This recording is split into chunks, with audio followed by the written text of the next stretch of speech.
재미와 감동이 있는 만남. 감동과 재미가 있는 만남. 오늘이 만나쇼.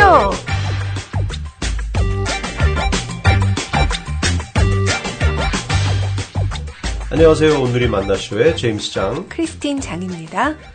저는 퍼즐 맞추는 것을 좋아해서 1000피스, 2000피스 뭐 이런 조각들을 몇 날 며칠 밤을 새우면서 맞춰본 적이 있는데요. 그 작은 조각들을 맞추다 보면 이게 정말 뭐가 되려나 싶지만 결국은 완성이 되더라고요. 네, 저는 속 터져서 그런 퍼즐을 별로 좋아하지는 않는데요. 옆에서 보면 정말 시간 문제이지 예쁜 그림으로 완성이 되는 것을 보면 인내심이 필요한 것 같습니다. 네, 그것을 영적으로 적용해 보면요. 우리 신앙인의 삶도 결국은 하나님의 큰 그림 속에 있는 것이고 그 하나님을 믿고 하루하루 신실하게 살아가야겠다는 생각이 듭니다. 네, 오늘 모신 분은요, 그렇게 커다란 하나님의 그림 안에서 하나님이 시키신 선교 사역을 잘 감당하고 계신 분이신데요. 네팔 선교사님이신 유승재 선교사님을 모셨습니다. 네, 안녕하세요. 네, 어서 오세요, 선교사님. 네, 안녕하세요. 유승재 선교사입니다. 네, 정말 반갑습니다. 네, 반갑습니다. 예, 선교사님, 네. 본인 소개 간단히 부탁드릴게요. 네, 저는 유승재 선교사고요. 지난 2003년부터 한국 기독교 대한 선교교회 네팔 선교사 파송으로 사역하고 있습니다. 지금까지 3텀 사역을 마쳤고요. 14년째 사역을 마치고 이제 지금 3번째 안식년으로 잠깐 미국에서 머물고 있습니다. 네, 그럼 여기서 우리 유승재 선교사님이 어떤 분이신지 그 반짝반짝 빛나는 프로필을 통해서 우리 알아보겠습니다. 반짝반짝 프로필, 이름 유승재. 경기도 이천에서 이남의 막내로 출생. 현재 아내와 아들 둘, 딸 하나가 있음. 2003년 네팔 선교사로 파송받음. 현재 플러신학교에서 박사과정을 공부하고 계심. 5학년 때 아버지가 돌아가셔서 힘든 시절이 있었지만 모태신앙을 바탕으로 하나님을 의지하며 성장함. 신학대학교, 신학대학원을 마친 후 곧바로 2003년 네팔 선교사로 파송받음. 선교사로 네팔에서 사역하면서 많은 어려움들이 있었지만 고난을 고난으로 생각하지 않고 축복으로 받아들이며 마지막까지 하나님이 부르신 자리에서 선교사로 살아가기를 소원하는 하나님의 멋진 선교사 유승재 선교사님을 소개합니다. 반짝반짝. 예.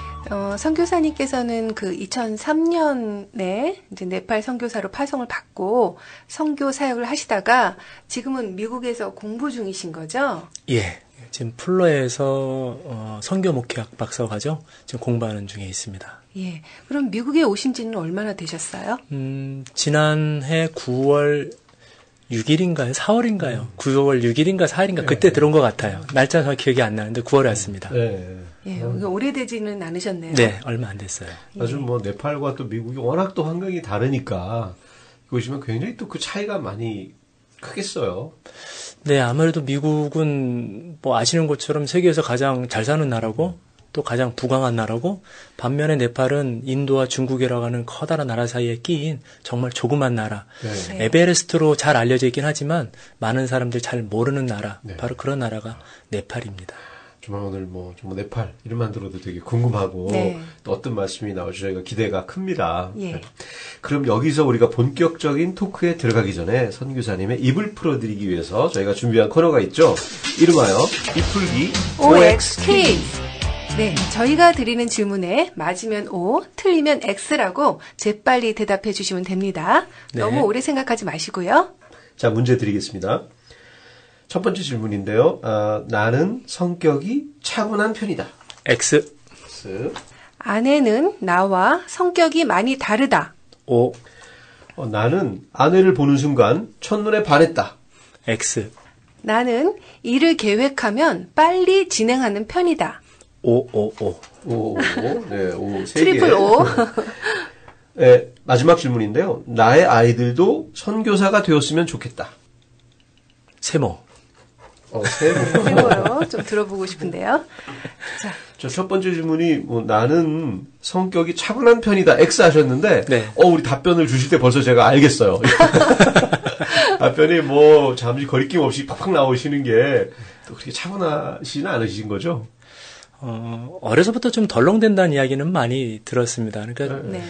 제가 저를 아는데 이렇게 뭔가 차분하게 그런 깊게 생각을 하거나 아니면 뭐 그런 스타일은 잘 아닌 것 같아요. 일단은 생각하면 생각한 대로 바로바로 그냥 움직이는 그런 예. 근데 스타일인 이제 것 선교 같습니다. 사역을 하실 때 그 성격에 이제 장점도 있고 단점도 있을 것 같아요. 네. 어떠세요?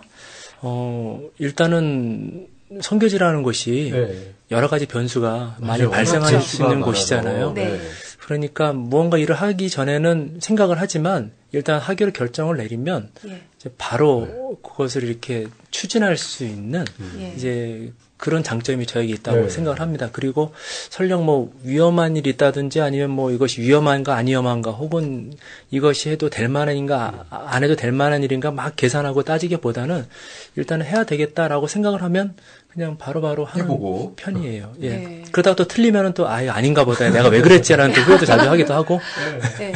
변수가 많은 선교지에서는 그 성격이 도움이 많이 되시겠어요. 그럴 것 같아요, 정말. 예, 너무 오래 두들기고 있으면 사실 선교지에서는 그게 조금 지체될 수도 있으니까 네. 중요한 일에 깊게 생각하는 문제와 차분한 것이 어떤 문제를 심사숙고해서 결정하는 부분이라 한다면은 아마 저는 다시 오라고 대답을 해야 될 것만 같아요. 근데 예. 평상시 생활 속에서는 그렇지 않은데 사역이라든지 뭐 일에 있어서는 그래도 가능한 한 모든 변수들을 생각을 해보고 그리고 결정이 되면 이제 바로 움직이는 편입니다. 준비하고 깊이 생각은 하시지만 네. 어쨌든 행동할 때가 되면 그냥 뛴다는 거죠. 네, 맞습니다. 그런데 아내는 나와 성격이 많이 다르다. 예, 어떻게 다르세요? 제 아내는 아내 자랑을 하면 팔불출이라고 뭐 그런 말도 있는데 저 아내는 상당히 시야가 넓은 편이에요. 예. 시야가 넓고 그리고 제가 미처 보지 못하는 부분들을 깊숙이 잘 봐주고 예. 아까 제가 차분하지 못하다라는 것에 이제 차분하다 성격에 X를 대답했던 이유가 네. 저희 아내하고의 반대 성격을 제가 비교되시니까. 비춰서 아마 네. 그렇게 대답을 했을 것 같아서 상대적으로. 예, 상대적으로 예. 그래서 저는 한 가지의 일이 딱 보이면 그 일로 이렇게 쭉 밀고 나가야 되는 그런 스타일인데 저희 아내는 반면에 여러 가지 상황들을 잘 고려해서 좀 객관적이고 균형 잡힌 그 시각으로 볼 수 있도록 그렇게 저를 많이 도와주죠. 그런 면에 있어서 아내의 성격과 저의 성격은 다르지만 또 그 다른 것이 마치 톱니바퀴가 네. 맞물리듯이 보완이 잘 되는. 잘 보완이 된다고 저는 두 생각을 분이 뭐 합니다. 환상의 커플인데요. 저는 그러네요. 그렇게 생각을 합니다. 네. 그러니까 다음 질문이 나는 아내를 보는 순간 첫눈에 반했다. 그래서 X라고 하셨어요. 네. 좀 위험한 답변일 수도 있는데 네. 어떠셨어요? 만나셨을 때? 처음 어떻게 만나신 거예요? 학교 선후배로 만났는데 네. 제 아내가 성격이 되게 좋았어요. 그리고 네. 모든 사람들하고 다 원만하게 지내는 사람이었고 그 모든 사람에 이제 저도 포함이 네, 된 거죠. 네, 그냥 네. 선배 후배 가릴 것 없이 다 원만하게 지내는 네. 그런 후배 학생이었는데 그런 분들 있죠. 가끔. 네. 뭐 저는 제 아내를 이렇게 여자로서 뭐 좋아한다거나 아니면 뭐 그러지 않고 그냥 같이 이렇게 학교 생활을 지내다가 네. 아마 어느 날 선교사가 이런 얘기를 드려도 될런지 모르겠는데 꿈속에서 네. 꿈속에서 제가 새벽 예배를 마치고 이제 학교 기숙사로 돌아와서 잠깐 잠이 드는데 그때 꿈에서 하나님께서 저에게 뭐 이렇게 결혼 뭐 이런 이야기를 제 아내하고 그래서 이제 그 이야기를 이제 아내에게 했습니다. 아내에게 네. 하고 나니까 직접적으로 그 사람이 너다라고 이야기하지 않고 내 네. 친구가 네. 이러이러한 꿈을 꿨는데 이러이러한 고민이 있다더라 해서 제 3자 이야기처럼 네. 아내에게 들려줬더니 가서 이야기를 해야 된다고 하더라고요. 그 여자한테 가서. 예. 그래서 이제 그 이야기를 마치고 카페에서 나오면서 그게 바로 너다라고 이야기했더니 이제 깜짝 놀랐어요. 깜짝 놀라고 박장대소를 막 하더라고요. 그래서 예. 그 순간에 이제 또 좋은 후배하고 관계가 또 이렇게 깨지는구나 라고 생각을 했는데 며칠 있다 다시 만나서 뭐 그러자 교제하자고 그렇게 동의를 해주더라고요. 그래서 그때부터 이제 만나게 됐습니다. 그러니까 첫눈에 반했다기보다는 그냥 선후배 사이로 오랫동안 지나오면서 아마도 좋은 그런 싫지 않은 감정들 그런 감정들이 있고 또 그렇게 만나서 1년 반 정도 교제하고 학교 졸업하면서 바로 결혼하고 크게 이렇게 무리는 없었던 것 같아요. 순탄했네요. 순탄했고. 네, 근데 그 전에 아무런 그 사적인 감정이 없었는데 네. 갑자기 꿈에 나타난 거예요? 그것도 정말 좋은. 예. 그러니까 너무 신기하잖아요. 네. 제가 그런 분들이 이제 많이 계셨는데 정말 그 친구는 왜 제가 그런 생각을 하지 않았냐면 제 아내가 다른 저희 선배 형을 둘이서 저는 사귄다고 생각을 하고 있었거든요. 예. 가깝게 지내던 선배가 친하게 있었기 지내는. 때문에 예. 그래서 잘 모르니까 저도 사람이 사귀는가 보다라고 생각을 했는데 어느 날 갑자기 그 선배가 다른 여자친구를 데리고 나타나서 아닌가 보다라고 생각은 했었죠. 그런데 정말 솔직하게 그 꿈을 꾸기 전까지 저는 아내에 대해서 뭐 이렇게 크게 이렇게 호감을 갖고 있다거나 아니면은 뭐 여자로서 관심을 갖고 있다던가 그렇진 않았어요. 이거는 제가 지난 결혼 이후로 지난 1월 13일이 저희 결혼 17주년이었었는데 지금까지 한 번도 변하지 않은 생각입니다. 근데 진짜 하나님이 정말 계획을 갖고 계셨던 것 같아요. 그럴지도 모르죠. 뭐 내가 그렇게 생각은 안 했을지라도 잠재의식 속에 뭐 좀 이런 관심이 있다가 또 뭔가 왜 꿈은 또 그래도 내가 어느 정도 그 내재되어 있는 것들이 좀 표현돼서 하는 것도 있으니까. 예, 두 분이 이렇게 말씀하시니까 뭐 제 마음속에 그런 것들이 있던 걸로 이제 오늘 이렇게 결정을 내리도록 하죠. 네. 아마 들으시는 사모님도 그쪽이 좀 나을 거예요. 예, 아까도 잠깐 말씀은 해주셨는데 일을 계획하면 빨리 진행하시는 편이시다. 네. 예. 트리플 오라고 하셨어요. 네. 저희 아내가 그런 부분 때문에 그것이 저의 가장 좋은 장점이면서 또 그것이 자칫하다가는 일을 그르치게 되는 그런 거라고 이야기를 합니다. 뭐 예를 들어서 한 가지 왜 그런 거 있잖아요. 뭐에 꽂히면 그것을 해야만 이제 속이 시원한 사람들. 저도 그런 쪽에 가까운 것 같아요. 그래서 그게 사역이 됐든 아니면 뭐 어떤 일이 됐든 하다못해 뭐 예를 들면 먹고 싶으면 뭐가 생겼든 이제 마음속에서 뭔가 하나 들으면 그거를 이렇게 이루어야 되는 그런 성격. 그래서 사역이 있었어도 계획을 하고 하면 여러 가지 상황들을 생각을 하고 계획을 세우면 참 좋을 텐데 때때로 그것보다도 내가 이 일을 해야 되겠다라고 하는 것에 조금 꽂혀서 이렇게 좌우 안 살피고 그냥 쭉 직진하는 그런 것들도 있죠. 그래서 아내가 그런 부분에 있어서 저에게 이제 많은 조언을 해주는 이제 편입니다. 예. 그럼 뭐 조언을 잘 들으시는 편이세요? 점점 듣게 돼요. 네. 예, 살다 보니. 네, 처음에는 안 그랬던 것 같은데, 점점 듣게 됩니다. 뭔가 결정이 되면 빨리 진행하시는 거니까, 조언을 또 들으시면 또 빨리 돌아서는 것도, 뭐 그것도 결정을 빨리 하실 수 있겠네요. 예, 단순합니다. 나는 아이들도 선교사가 되었으면 좋겠다. 저희가 여쭤봤더니 세모라고 하셨어요. 네. 짧은 순간에 여러 가지 생각을 하셨을 것 같아요. 뭐 이거 나중에 또 말씀을 드릴 수 있을런지 모르겠는데 제가 선교사가 되고 목사가 된 것이 나중에는 저의 결단도 있었겠지만 저희 어머니가 소원 기도를 이제 하셨어요. 네, 소원 기도를 하시면서 아들이면 목사, 제가 뱃속에 있을 때 딸이면 사모. 그러니까 뭐 태어날 때부터 저는 아이들이든 딸이든 이 목회 쪽과는 이제 뗄래야 뗄 수 없는 그런 걸로 이제 태어난 거게 되겠죠. 그러다 보니까 자라면서 내가 목사가 되겠다 하는 그런 것들이 때때로 내 스스로의 결정이라기보다는 주위 사람들을 이렇게 기쁘게 하고 다른 사람들의 마음에 만족을 주기 가야 위한 되는 거 아닌가. 그런 마음으로 이제 자랐던 것 같아요. 부담이 있으셨겠어요. 그러다가 사춘기를 지나면서 무언가 다른 이렇게 소망들이 생기기도 했는데 그런 것들이 이제 이렇게 어떤 서원이라고 하는 그것 때문에 막혀지는 것들을 경험을 하면서 조금 마음에 그게 이제 아쉬움은 있었죠. 물론 그 이후로 하나님께서 저를 인격적으로 만나주시고 그런 과정들을 거치면서 제 스스로 이제 하나님 앞에 결단을 내리는 과정을 내렸습니다. 그러니까 아이들이 저와 같이 선교사가 되겠다.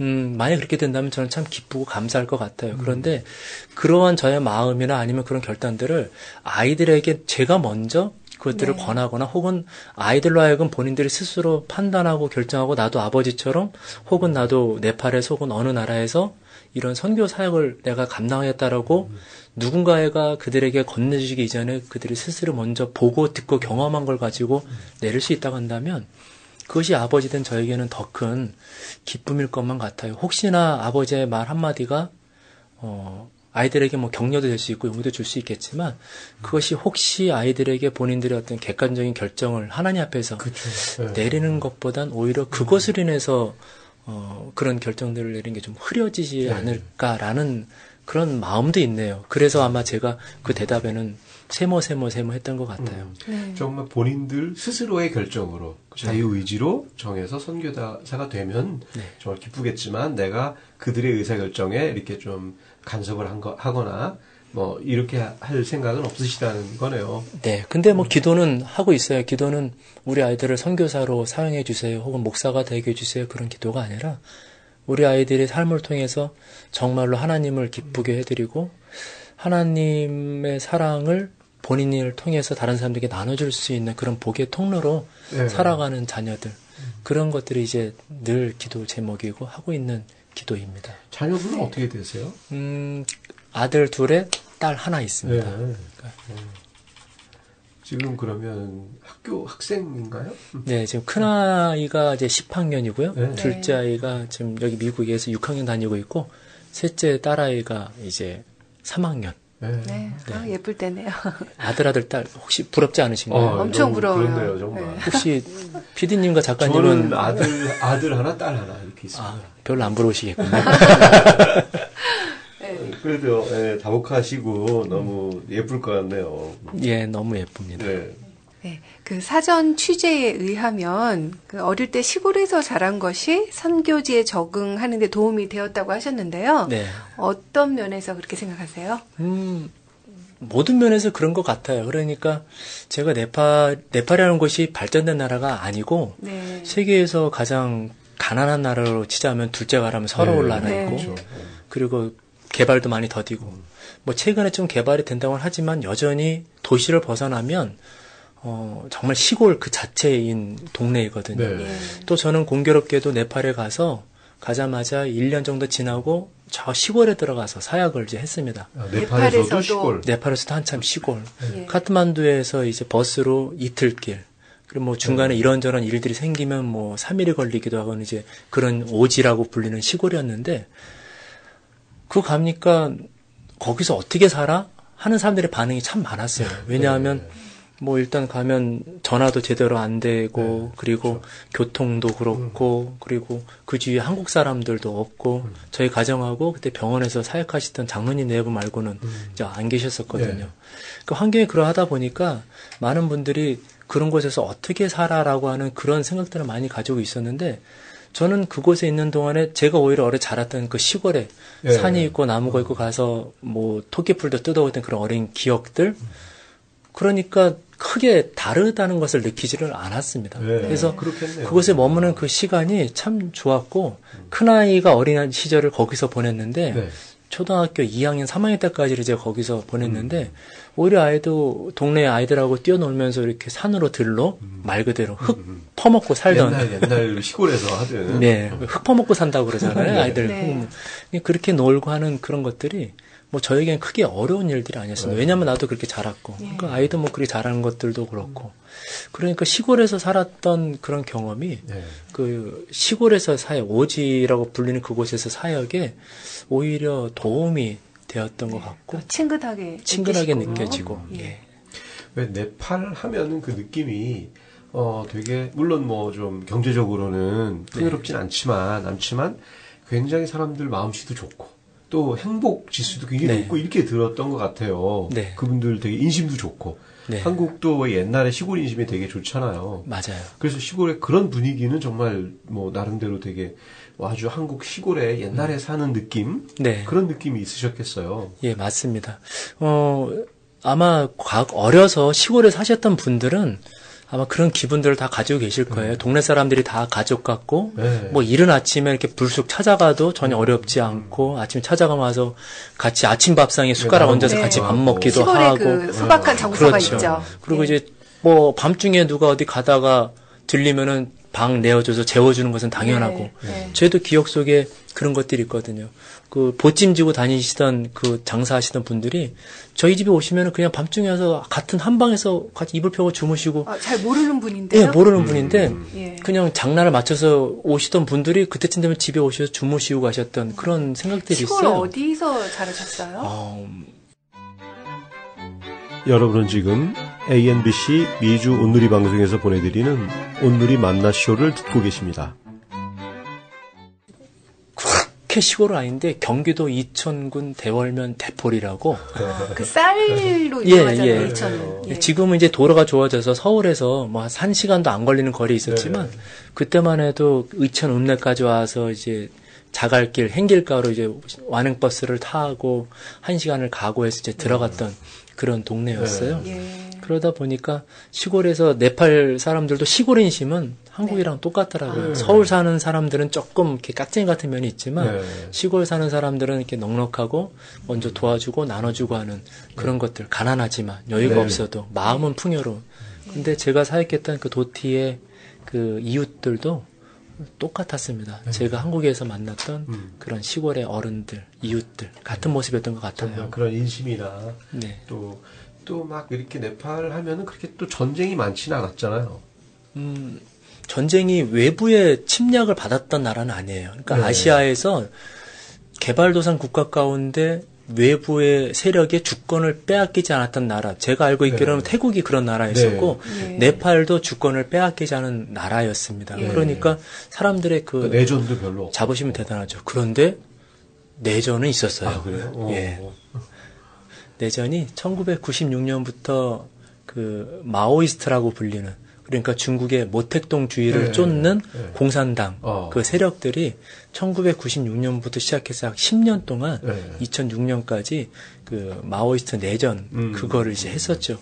그래서 그때 참 많이 어려웠어요. 저도 네팔에서 사역을 하고 있죠. 도티에서 사역을 하고 있었던 때였고. 그때 내전이 있을 때요? 있을 때요. 그래서 그 전쟁으로 인한 내전으로 인한 그런 아픔도 또 경험했었고 또 선교사로서 어떻게 보면 간증일 수도 있겠는데 그것이 간증이면서 또 한편으로는 선교사로서 저 자신을 점검하고 돌아볼 수 있는 그런 또 은혜의 시간이기도 하고 그런 경험들이 있었습니다. 진짜 한국 분들하고 정서가 많이 비슷하죠. 많이 할 수 비슷해요. 있겠네요. 옛날에. 그 선교사님은 아버지가 일찍 돌아가셨다고 들었어요. 어린 시절에 아버지가 안 계시면 그 영향을 받으셨을 것 같은데 어떠셨어요? 제가 초등학교 5학년 때 아버지가 병환으로 돌아가셨어요. 당시로서는 상당히 이제 드문 병이셨죠. 백혈병이셨는데 뭐 지금도 그 병이 이렇게 좋은 거는 아니라고 제가 알고 있습니다만 그때 기억에 병원에서 한참 동안 이제 계시다가 집으로 오셔서 저는 이제 기뻤죠. 집으로 오셨기 때문에 이제 드디어 아빠가 병원에서 퇴원을 하고 오셨구나. 그런데 이제 나중에 알고 보니까 그게 병원에서 이제 손을 쓸 수 없는 상태가 돼서 이제 집에 가서 이제 마무리를 잘 하시라고 하는 그래서 이제 집으로 돌아오신 거였어요. 근데 아버지가 소천하시고 그리고 나서 초등학교 5학년 때부터 이제 어머니랑 이제 형님이랑 할머니랑 뭐 이렇게 참 쉽지 않은 시간을 보냈던 것 같아요. 그래서 시골에서 농사를 짓고 살 수가 없으니까 어머니가 이제 이천 읍내로 나와서 이제 처음에 회사 일을 이제 공장을 다니면서 일을 하시고 그 기억 속에 경제적으로도 많이 제가 느낀 마음에 경제적으로도 많은 그런 것들을 경험했던 것 같고 특히나 아버지가 없고 어머니는 항상 바쁘시고 이제 밖에 나가셔가고 계시니까 그 빈자리를 제가 어떻게 저도 그걸 지나는지 모르겠어요. 그냥 늘 혼자 있는 것이 그냥 제일 편했고 그리고 아버지가 같이 그때 당시에는 그냥 친구들 보면서 부러워했던 것밖에 없는 것 같아요. 아버지랑 같이 있으면 부럽고 뭐하고 단지 그 정도. 그런데 나중에 제가 이제 아이를 낳고 보니까 제가 그때 경험하지 못했던 그 아버지라고 하는 존재가 내가 지금 아이들을 대하는 모습 속에서 이 아이들을 어떻게 대해줘야 하는지에 대한 아버지의 상이 저한테 많이 없는 거를 제가 없으니까. 알게 됐어요. 그래서 그게 지금도 저에게는 개인적으로 아이들에게 한편으로는 미안한 부분들이기도 하고 또 한편으로는 또 핑계가 될는지는 모르겠지만 내가 잘 몰라서 그래라고 하는 핑계가 될는지는 모르겠지만 아버지의 부재가 저한테는 그런 기억으로 지금 남아있고 지금도 그런 생각들은 있는 것 같습니다. 근데 이제 어릴 때 아버지가 돌아가시고 또 가정 환경이 어려워서 좀 힘들게 사셨다고 하셨는데 그러면 내가 커서 정말 좀 돈을 좀 많이 벌어야 되겠다 이렇게 생각하실 수도 있는데 돈 버는 거하고는 아주 상관이 없는 선교사가 되셨잖아요. 네. 혹시 그 돈에 대한 그런 야망은 없으셨어요? 아까 잠깐 말씀드린 것 같은데 제가 자라면서 예수님을 인격적으로 만나기 전까지 네. 저는 그냥 주위 사람들을 기쁘게, 그러니까 다른 사람들 보면서 즐거워하는 그 모습을 보면서 나는 목사가 될 거야 라고 그냥 생각을 하고 있었던 것 같아요. 네. 그러니까 다른 생각을 별로 경제적으로 어려웠지만 내가 돈을 벌어서 철든 누구 아이처럼 가세를 다시금 이렇게 세우겠다 하는 그런 생각도 사실은 많이 안 했던 것 같아요. 네. 그런데 예수님을 인격적으로 영접을 하고 난 다음에 그리고 이제 공부를 하는데 문득 내가 바로 신학교를 갈 것이 아니라 좀 다른 공부를 하고 싶다. 저는 개인적으로 역사를 좋아하고 네. 또 뭐 국어 이런 걸 좋아해서 그런 쪽에 가서 공부를 하고 나중에 뭐 대학원을 그렇게 가도 되지 않을까라는 이제 그런 나름대로 계획을 세웠었는데 이제 그것이 뭐 계획대로는 되진 않았지만 여하튼 저한테 그런 욕심은 없었던 것 같아요. 내가 네. 뭐 돈을 벌어서 이름을 떨치거나 뭐 이렇게 하겠다. 네. 네. 처음부터 길을 정하시고 아마도 그것이 하나님께서 저에게 주신 은혜가 아니었는가라고 저는 생각을 합니다. 그렇겠네요. 어머니께서 중간에 신학 공부를 하셨다고 들었는데 네. 그 어머니께서는 공부를 언제 시작하신 거예요? 87년도로 기억을 해요. 아버님 돌아가시고 아버님 돌아가시고 예. 그리고 이제 저희가 시골을 살다가 이제 이사를 이제 이천 읍내로 이제 나왔거든요. 네. 그래서 잠깐 동안 그 공장을 다니면서 이제 일을 하셨어요. 이제 생계를 이어가야 되니까 그렇죠. 이제 공장을 다니면서 일하셨는데 이거는 모르겠어요. 저희 어머님의 간증이었기 때문에 제가 정확하게 이것을 전할 수 있을지 모르겠지만 저희 어머니는 시집 오기 전까지는 예수님을 안 믿으시던 분이었습니다. 예. 근데 시집 오셔서 할머니와 아버지가 이제 교회를 다니고 계셨고 신학을 하고 계시니까 그러면서 이제 자연스럽게 시댁의 분위기에 맞춰서 이제 교회를 다니기를 시작을 하셨는데 나중 된 자가 먼저 된다고 아버지와 할머니의 신앙을 넘는 그런 이제 뜨거운 신앙을 이제 가지시게 된 거죠. 그런데 어머님 말씀에 그 기도 가운데 신학을 하라고 하는 이제 음성을 하나님께서 계속 들려주셨는데 시골에 살고 어머니가 몸도 약하셨고 그리고 또 아이들도 어리고 하니까 그것을 내가 어떻게 하겠느냐 하면서 계속해서 이렇게 거부를 하셨다고 그래요. 그러면서 이제 어머니 표현으로는 당신께서 나의 고난이 계속해서 이렇게 반복적으로 이어졌다라고 이제 말씀을 하셨는데 그 어머니가 이천 읍내에서 공장 다니시면서 이제 출석했던 교회 목사님께서 어머니에게 신학을 그때 집사님이셨으니까 집사님 신학 공부를 하십시오라고 담임 목사님께서 이제 권면을 해주시고 어머니가 그럼 이제 순종하는 마음으로 이제는 내가 해야 되겠노라고 하셔서 그래서 그때부터 이제 직장을 다니시면서 야간으로 이제 공부를 계속 서울을 오고 가시면서 제 기억 속에도 그래요. 서울을 이제 오고 가시면서 저녁에 퇴근하고 오셔서 저녁에 이제 차 타고 올라가서 공부하시고 밤낮에 넘어서 내려오시고 그렇게 이제 공부를 하셨죠. 그 어머니 공부하신 걸 보고 또 우리 이제 선교사님도 대학을 신학대학으로 가셨잖아요. 네. 그 학교 생활은 어떠셨어요? 저희 학교 생활은 이렇게 막 모범적이거나 네. 아니면 막 뭐 공부를 잘하는 학생이거나 그러진 않았습니다. 솔직히 말씀을 드리면 아까 말씀드렸잖아요. 나는 다른 공부를 하고 싶었는데 무언가 이 서원이라고 하는 그것 때문에 제가 갖고 있는 계획대로 안 되는 것 때문에 제가 좀 낙심을 했어요. 그래서 고등학교 3학년 때도 이제 공부를 많이 안 하고 그냥 말 그대로 고3 때 공부를 포기를 나름대로 그런 반항 비슷한 거였었겠죠. 그래서 고3 초반 때만 해도 뭐 충분히 성적으로나 이거나 뭐 다 신학교 뭐 다 문제가 없을 거라고 선생님도 이제 그러셨는데 뭐 어떻게 된 건지 뭐 그 과정들은 다 말씀드릴 수 없겠지만 여하튼 그러면서 여차여차해서 이렇게 신학교를 갔는데 적응을 제대로 못했어요. 적응을 제대로 못하고 학교에서는 뭐 신앙 훈련 예를 들면 기숙사에 있으면서 새벽에 계속 나가고 몇 번 이상 결석을 하면 뭐 패스가 안 되고 이런 것들 그것도 그렇고 공부도 그렇고 아무튼 여러 가지로 제가 그때 반항하셨네요. 네. 삼패라고 들어보셨어요? 삼패가 뭐예요? 제가 저를 그때 신학교 첫 학기에 저 자신을 평가한 내용이었었는데 네. 첫째 신앙에 실패했어요. 네. 기숙사에서의 그 새벽 경건에 출석 일수가 모자라서 네. 이제 그 다음 학기 기숙사 등록이 불허가 됐습니다. 네. 네. 둘째, 학생으로서 이제 공부에 실패를 했어요. 네. 학고는 아니었지만 거의 학고에 근접한 그런 이제 네. 점수를 제가 받아버렸죠. 네. 그리고 셋째는 아마 제 아내가 라디오를 잘 안 들으니까 얘기를 해도 될 것 같아요. 그때 이제 학교 들어가자마자 조금 마음에 드는 여학생이 있었는데 딱지를 맞았어요. 아, 연애 실패. 연애 실패했습니다. 그 3패를 겸하고 나니까 제가 갈 만한 데가 뭐 흔히들 하는 이야기로 군대로 도망간다는 것처럼. 예. 그래서 저도 그때 군대를. 군대를 가신 거네. 그래서 1학년 1학기를 마치고 휴학을 하고 이제 바로 군대를 가서 그해 12월 달에 이제 군대를 들어가서 이제 군 생활을 이제 하기 시작을 했죠. 그럼 이제 제대하시고 좀 철이 드신 건가요? 군대 갔다 와서?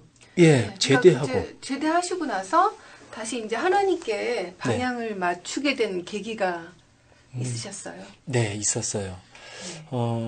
제대를 하고 아마도 그 제대한 그 해까지는 이 군인기가 남아있어 그런지 몰라도 이렇게 썩 아름답지 못한 그런 신학생이었던 것 같은데 그 다음에 2학년이 되면서 저희 학교에 동남아 선교 훈련팀이라고 하는 그 선교 훈련 동아리가 있었는데 그 동아리가 이제 새로 신입생들을 모집을 하는 모습을 보는데 은혜를 받았어요. 그러니까 앞에서 막 워십도 하고 찬양하면서 하는데 너무 멋있어 보이더라고요. 예. 아, 그래 나 저기를 들어가야 되겠다. 그리고 저기를 들어가면 해외여행을 간다더라. 네. 하는 마음도 있었고. 선교가 아니고 예, 선교 여행에 동아리니까. 관심이.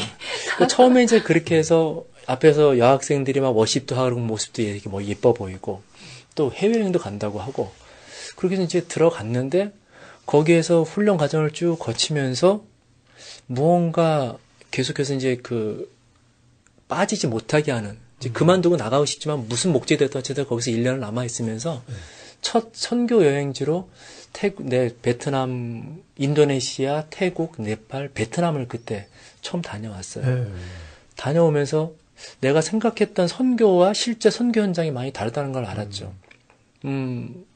내가 생각했던 선교는 선교사님들이 야자수된 치마 입고 야자수로 된 치마 입고 우통 벗고 이렇게 초원에서 이렇게 있는 원주민처럼 예, 그런 상상의 선교를 했는데 가보니까 선교는 그냥 현실이고 삶이더라고요. 큰 차이가 없고 그곳에서 살면서 그들과 함께 어울려 있는 것 그런 것을 보면서 내가 생각했던 선교사의 어떤 상상 속에 있는 것과는 많이 다르구나라는 걸 깨닫고 돌아와서 그때 아마 우리 두란노 성에서 나왔던 걸로 알고 있어요. 1:1 제자 양육. 그 성경 공부를 하는 목사님이 주선하는 그 성경 공부 참석을 했는데 그때 제가 만나고 잃었던 하나님의 첫사랑을 다시 회복하는 시기가 그때가 됐었죠. 그 전에 하나님께 저를 만나 주실 때 이사야서 6장 8절 말씀을 저에게 주셨어요. 내가 누구를 보내면 또 누가 나를 위해서 갈고 했을 때 이사야가 제가 여기 있습니다. 나를 보내셔서라고 고백했던 그 기도를 고등학교 2학년 때 처음 예수님 만나면서 제가 방언으로 그 기도를 드렸던 기억이 있습니다. 그러면서 그 과정이었던 여러 가지 과정을 거치면서 군대도 갔다 오고 죄도 많이 짓고 이런 밑바닥까지 갔던 생활에서 돌아오고 선교사 동아리에 들어가서 훈련을 마치고 와서 그 성경 공부에 참석을 하는데 하나님께서 저를 인격적으로 당신을 저에게 소개를 시켜주시더라고요. 내가 누구인지 아니? 나는 누구다. 나는 너에게 이러이러한 예수님이다라고 저를 인격적으로 소개해 주시는데 그 인격적으로 저에게 찾아오신 하나님 앞에 예수님 앞에 제가 다시금 그냥 엎드러진 거죠.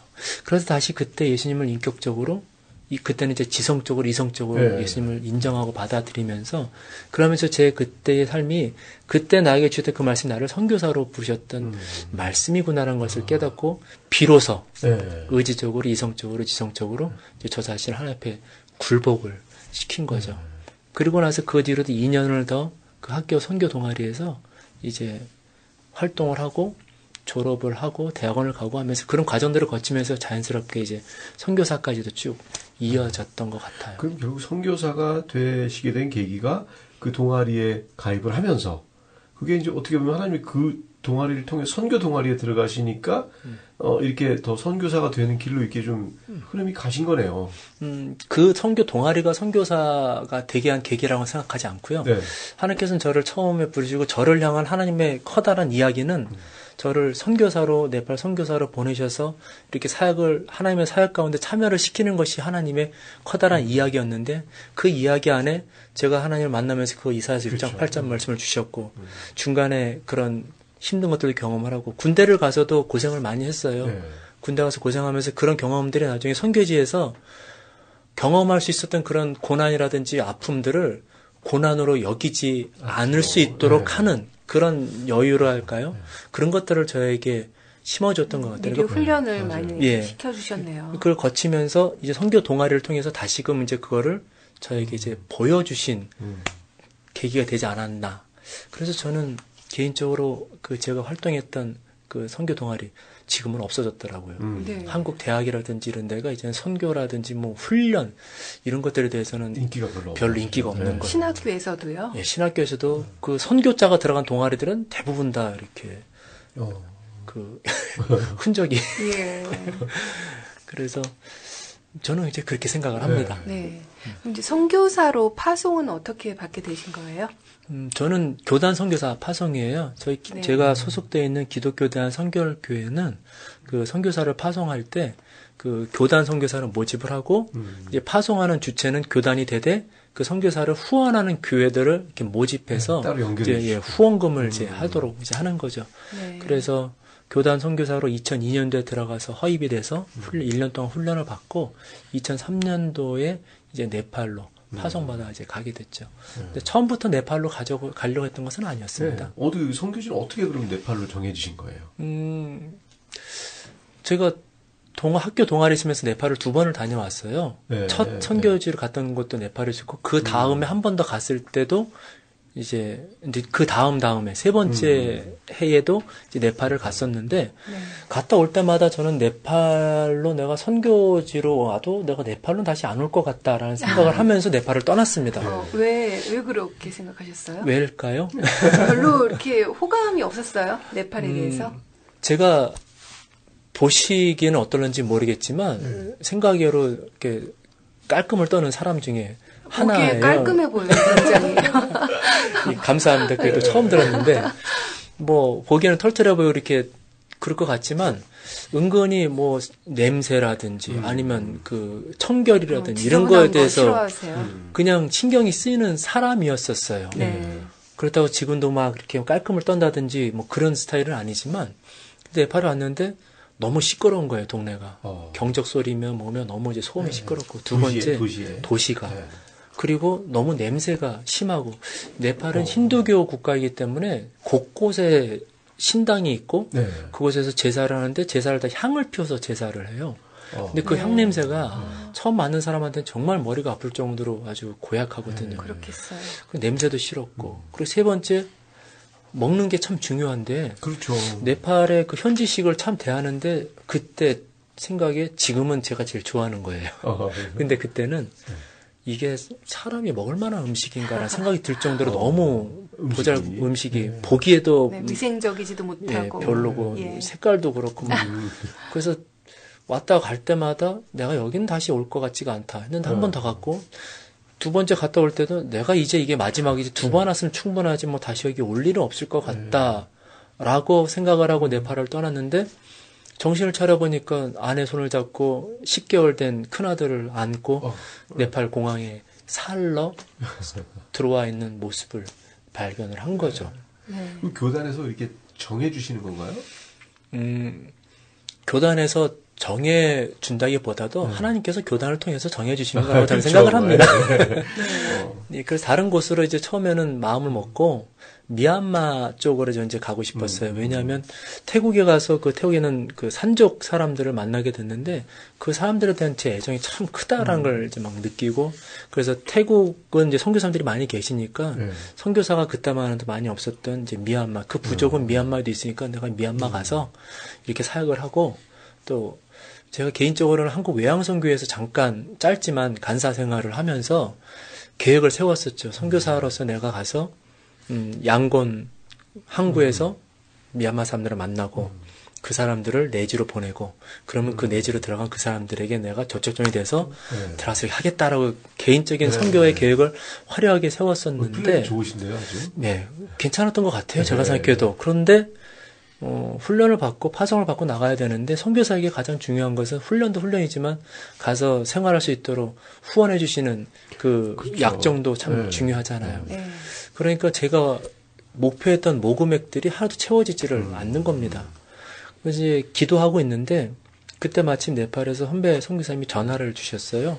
그래서 선교지를 결정했느냐, 뭐 했다 이렇게 이제 미얀마로 가려고 하고 있다 했는데 갑자기 끊기 전에 혹시 오늘이 만나쇼 2부에서 계속됩니다. 와라.